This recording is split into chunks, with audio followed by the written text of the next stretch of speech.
In this video, i-share ko nga sa inyo guys itong aking successful propagation of Philodendron Brazil. Kita nyo guys, sobrang ganda ng leaves at variegation niya. Alam nyo ba guys kung bakit? I-share ko yan sa inyo kung bakit ganyan siya kaganda. Ngayon guys, kung gusto nyo maging ganito kalago yung plants nyo, kapag nag-propagate pa lang kayo, dadamihan nyo na. Tulad ito guys, so sobrang ganda ng variegation niya.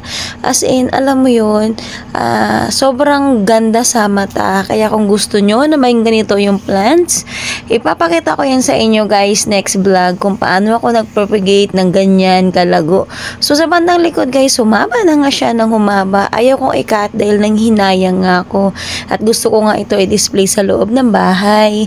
Kaya guys, kung may maganito kayong plants at kung gusto nyo ma-achieve yung variegation, ang gawin nyo guys is paarawan nyo siya every morning or naaarawan siya dahil lalabas talaga yung totoong variegation. Thank you!